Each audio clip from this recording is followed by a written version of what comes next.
Hello everyone, welcome to my YouTube channel Stock Express. और guys, हम लोग आज डिस्कस करेंगे मूविंग एवरेज के बारे में।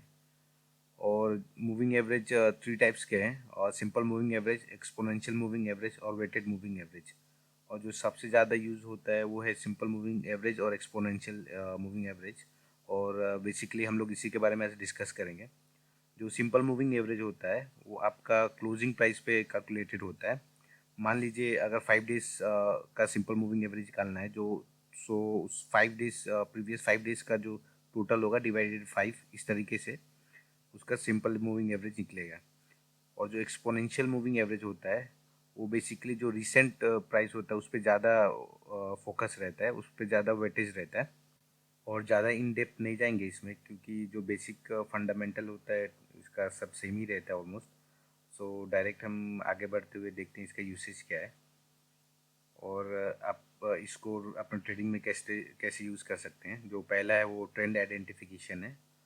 आप कोई भी स्टॉक का ट्रेंड पता कर सकते हैं, या अप ट्रेंड में है या डाउन ट्रेंड में है या साइडवेज है। फिर आप मूविंग एवरेज के हेल्प से आप अपना एंट्री भी डिसाइड कर सकते हैं, मार्केट में कब एंट्री करना है। इवन एग्जिट भी प्लान कर सकते हैं, कब मार्केट से एग्जिट करना है।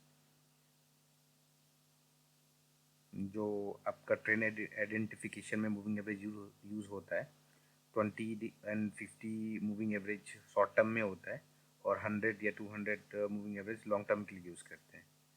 ओके देन, चार्ट पे देख लेते हैं एक बार कैसे मूविंग एवरेज को हम लोग ट्रेडिंग या इन्वेस्टमेंट में यूज़ कर सकते हैं। फॉर एग्जांपल मैंने यहाँ अतुल लिमिटेड को लिया हुआ है अपने स्क्रीन पे, और आपका मैंने 200 एक्सपोनेंशियल मूविंग एवरेज प्लॉट किया हुआ है अपने चार्ट पे। मैं यहाँ पे ट्रेडिंग व्यू का चार्टिंग प्लेटफॉर्म यूज़ कर रहा हूँ। आप जाके यूज़ करके खुद देख सकते हैं। और जो एक्सपोनेंशियल मूविंग एवरेज का जो इंडिकेटर है, आपको ऐड करने के लिए आपको एफएक्स में जाना है, और यहाँ पे आपको सर्च करना है मूविंग एवरेज एक्सपोनेंशियल। यहाँ पे आप देख सकते हैं, यहाँ पे क्लिक करते ही आपका चार्ट पे आ जाएगा। और फिर आने के बाद यहाँ पे आपका सेटिंग ऑप्शन है, यहाँ पे आप जाके इनपुट में आप 200, 20 डेज, 100, जो भी आपको प्रीफर्ड हो वो आप यूज़ करके देख सकते हैं। और मैंने यहाँ पे 200 एक्सपोनेंशियल मूविंग लिया हुआ है, ताकि आपको मैं एक्सप्लेन कर सकूँ इन्वेस्टमेंट में हम लोग कैसे इसको यूज़ करके एक अच्छा इन्वेस्टमेंट डिसीजन ले सकते हैं। अगर आपको ट्रेडिंग करना हो तो आप 20 EMA का ही इंडिकेटर यूज़ करें, ज़्यादा बेटर रहेगा, क्योंकि वो शॉर्ट टर्म में बहुत स्ट्रॉन्ग ट्रेंड बताता है।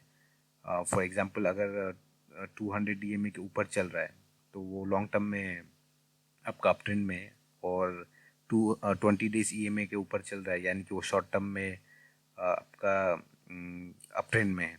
सो उस बेस पे आप अपना डिसीजन लें। अगर आपको इन्वेस्टमेंट करना है 6 महीना, साल भर, 3 महीना, तो उस हिसाब से आप लॉन्ग टर्म के लिए 200 EMA लें। अगर आपको ट्रेडिंग डिसीजन लेना है हफ्ते भर, 2 हफ्ते भर, या फिर महीने भर, तो आप 20 EMA यूज़ कर सकते हैं।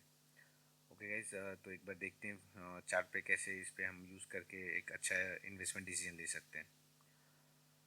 जैसे कि एंट्री का एक्चुअल एंट्री करने का बेस्ट तरीका क्या है।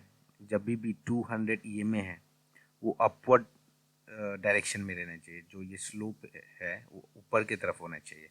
अगर ये फ्लैट है और उसके आजू बाजू ट्रेड कर रहा है, यानी कि वो ज़्यादातर चांसेस है कि वो एक रेंज बाउंड मार्केट है, और वो एक रेंज में ही मार्केट ऊपर नीचे करते रहेगा। अगर ये मूविंग एवरेज का स्लोप ऊपर है और उसके ऊपर ट्रेड कर रहा है हायर हाई बना के, तो वो एक स्ट्रॉन्ग अपवर्ड डायरेक्शन है। वहाँ पे आप एक अच्छा रैली देख सकते हैं। तो आप ये चीज़ थोड़ा ध्यान दें वहाँ पे। सो बेस्ट एंट्री का तरीका क्या होता है, एक्सपोनेंशियल मूविंग एवरेज या फिर सिंपल मूविंग एवरेज, आप कोई भी ले सकते हैं, ज़्यादा डिफरेंस नहीं है। सो बेस्ट तरीका ये है, जब भी एक प्राइस अपवर्ड डायरेक्शन में हो, हायर हाई हो, और 200 EMA के ऊपर हो, और ऊपर चलने के बाद एक रैली के बाद आके वापस 200 EMA पे सपोर्ट ले रहा है, ठीक है। और वो सपोर्ट पे एक अच्छा कैंडल स्टिक पैटर्न बना रहा है, फॉर एग्जांपल हैमर, या फिर ड्रैगन फ्लाई डोजी, या फिर कोई भी बुलिश इनगल्फिंग पैटर्न। सो वहाँ पे आप ये एक बाइंग अपना एंट्री डिसाइड कर सकते हैं कि आपको एंट्री करना है। ऐसे तो आप सिंपल नॉर्मल वहाँ पे अगर सपोर्ट लेके जाता है तभी भी कर सकते हैं, बट अगेन ये जो पैटर्न है, कैंडल स्टिक पैटर्न, हैमर है या फिर ड्रैगन फ्लाई डोजी, वो काफ़ी स्ट्रॉन्ग रिवर्सल पैटर्न रहता है, तो वहाँ पे आपका सक्सेस रेट बढ़ जाएगा। सो आप कोशिश करें कि अगर मूविंग एवरेज पे अगर ऐसा कुछ कैंडल स्टिक पैटर्न बनता है तो उस पर आप ट्रेड करें। इससे क्या होगा, आपका रिस्क टू रिवार्ड रेशियो बहुत अच्छा रहेगा और आपका विनिंग का चांसेस ज़्यादा रहेगा। फॉर एग्जांपल यहाँ पे आप देख सकते हैं, यहाँ पे एक रैली हुआ है, रैली हो के आके यहाँ पे सपोर्ट लिया है और सपोर्ट लेने के बाद ऊपर की तरफ एक मूव दिया है।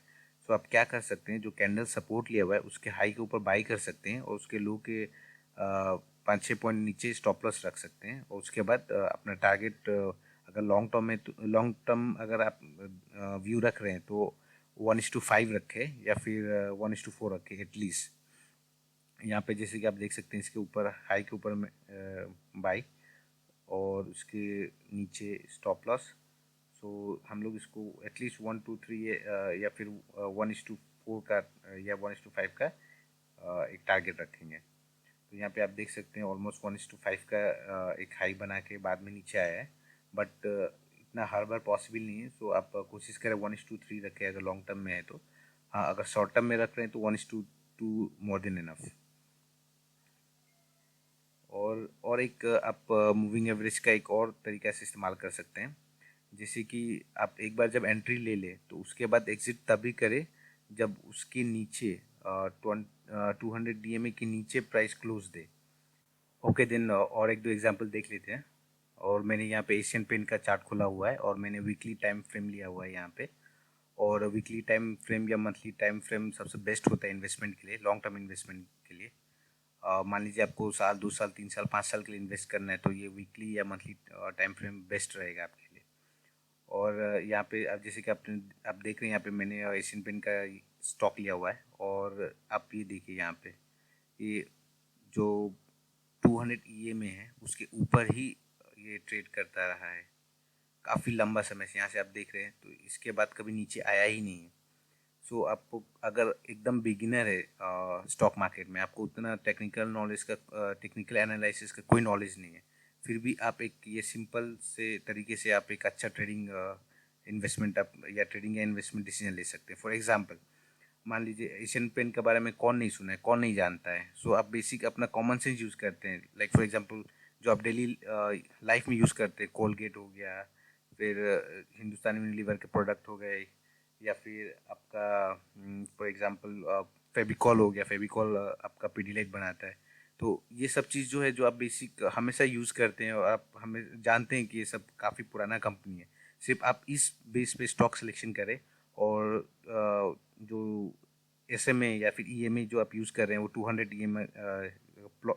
EM में प्लॉट करें और उसके बेस पे एक बहुत अच्छा आप डिसीजन ले सकते हैं इन्वेस्टमेंट का। जैसे कि आप यहाँ पे देख रहे हैं, यहाँ पे जो एशियन पेंट का चार्ट है, अगर मान लीजिए अगर आप ये एशियन पेंट पे आप यहाँ पे या फिर कहीं पे भी यहाँ पे भी एंट्री करते हैं तो ये देखिए, ये एंट्री के बाद ये दोबारा यहाँ पे कभी प्राइस नहीं है, ऊपर बढ़ते ही गया है।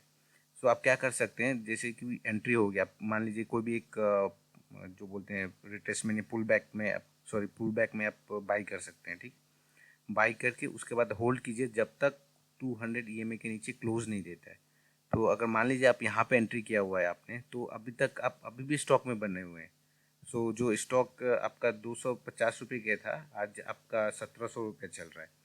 सो इस तरीके से आप एक लॉन्ग टर्म डिसीजन ले सकते हैं। और ये कोलगेट का चार्ट है और आप देख सकते हैं कि कोलगेट भी एक काफ़ी लंबे समय से अप ट्रेंड में है और 200 EMA के ऊपर ही है, ट्रेड कर रहा है। और आप जैसे कि देख सकते हैं, उस लॉजिक से अगर आप इन्वेस्ट करते हैं तो अभी तक आप इस स्टॉक में बने रहते हैं और एक अच्छा ईयर ऑन ईयर 20% का ग्रोथ रहता है आपका। सो ये था आपका मूविंग एवरेज के बारे में। और अगर आपको इस वीडियो के रिलेटेड कुछ क्वारी है तो प्लीज़ कमेंट करें और इस वीडियो को लाइक करें, शेयर करें और सब्सक्राइब करें। Thank you.